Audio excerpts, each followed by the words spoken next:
श्रीदेवी महात्म्य अध्याय 5 सरस्वती अवतार। मेधा ऋषी सुरथाला कथा सांगतात. पुढे म्हणाले, पूर्वी शुंभ आणि निशुंभ नामक असे अत्यंत क्रूर व पराक्रमी 2 दैत्य झाले. त्यांनी त्रैलोक्य जिंकले आणि यज्ञातील हविर्भागही देवांऐवजी तेच ग्रहण करू लागले. सर्व देवांचे अधिकार व पदे त्यांनी बळकावली व त्यांच्या भयाने देवांनी दाही दिशांना पलायन केले. देवांना देवीने दिलेल्या वरदानाची आठवण झाली व ते देवीला प्रसन्न करण्यासाठी हिमालयाच्या परिसरात एकत्र जमले.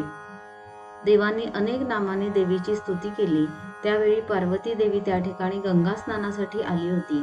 तुम्ही येथे कोणाची स्तुती करता असा प्रश्न पार्वतीने विचारतात तिच्या देहापासून एक देवी प्रकट झाली. तीच महासरस्वती होय. शरीरकोशापासून ती जन्मली म्हणून तिला कौशिकी हे नाम प्राप्त झाले व ती निघाल्यानंतर गौरीचा वर्ण काळा झाला म्हणून तिला कालिका असे नाम प्राप्त झाले. सरस्वतीने दिव्य रूप धारण केले. तिला पाहून शुंभ निशुंभाचे मंत्री चंड व मुंड या असुरांनी तिच्या रूपाचे वर्णन मालकांजवळ केले. शुंभ निशुंभांनी सर्व रत्ने प्राप्त केली आहेत तर त्यांनी हे स्त्री रत्नही मिळवावे असे चंड व मुंड यांनी सुचवले. तेव्हा शुंभाने आपला दूत म्हणून सुग्रीव नामक दैत्याला गंगातीरी सरस्वतीकडे पाठवले.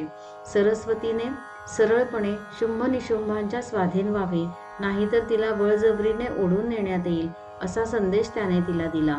सरस्वती म्हणाली, शुंभ निशुंभ बलवान आहेत हे मान्य आहे, पण मी पूर्वी अशी प्रतिज्ञा केली आहे, अविचारानेच केली आहे की जो कोणी माझ्याशी युद्ध करून मला जिंकेल त्याच्याच मी स्वाधीन होईल. या गोष्टीला आता इलाज नाही. शुंभ आणि निशुंभ यांनी माझ्याशी लढावे व मला जिंकावे. तू हा निरोप त्यांना सांग.